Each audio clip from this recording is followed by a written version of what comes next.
আসসালামু আলাইকুম রহমতুল্লাহ। আশা করি সবাই ভালো রয়েছেন। এই ভিডিওটা আশা করি আপনাদের জন্য খুবই উপকারী হতে যাচ্ছে।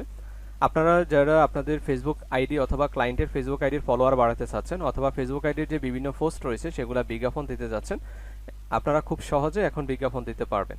কিভাবে বিজ্ঞাপন রান করবেন, অ্যাড রান করবেন তা আমরা ডিটেলসে এই ভিডিওর মাধ্যমে আমরা শিখব। এতদিন আমরা যেটা করতাম সেটা হচ্ছে আমাদের যেই ফেসবুক পেজ রয়েছে, যেমন এটা একটা ফেসবুক পেজ স্যারের। সো এখানে দেখেন এই ফেসবুক পেজে আমরা হচ্ছে যখন আমাদের বিভিন্ন পোস্ট আমরা করি, পেজের মধ্যে আমরা বুস্ট পোস্ট লেখা দেখতে পাই। আমরা অনেকেই বুস্ট পোস্টে ক্লিক করে আমরা হচ্ছে বিজ্ঞাপন রান করি।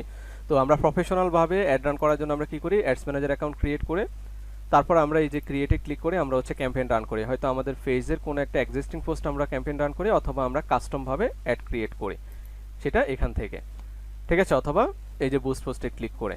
ওকে, তো আমরা আমাদের আইডির এই যে ফলোয়ার বাড়ানোর জন্য, ঠিক আছে, আমরা ফেজে কি করি, এই যে লাইক ফলোয়ার বাড়াই না, এরকম আমরা আইডির কিভাবে বাড়াতে পারি। তো আমরা এই ফেজ থেকে আমরা আমাদের আইডিতে চলে আসি। এই যে আমাদের আইডির নাম হচ্ছে ধরেন আলী আহমদ। তো আমরা এখানে চলে আসলাম, আসার পরে আমাদের এখানে হচ্ছে 110 জন ফ্রেন্ড নাই।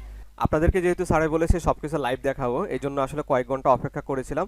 এখানে দেখেন আমরা কয়েক ঘন্টা পরে এই যে এখানে অ্যাড সেন্টার আছে, অ্যাড সেন্টারে আসলাম। অ্যাড সেন্টারে আসার পরে এখানে স্যারে যেই ফলোয়ার বাড়ানোর জন্য ক্যাম্পেইন রান করেছিলাম সেটা দেখেন অলরেডি এখনো অ্যাক্টিভ রয়েছে এবং এখানে ফলোয়ার আসছে আপনার 104টা।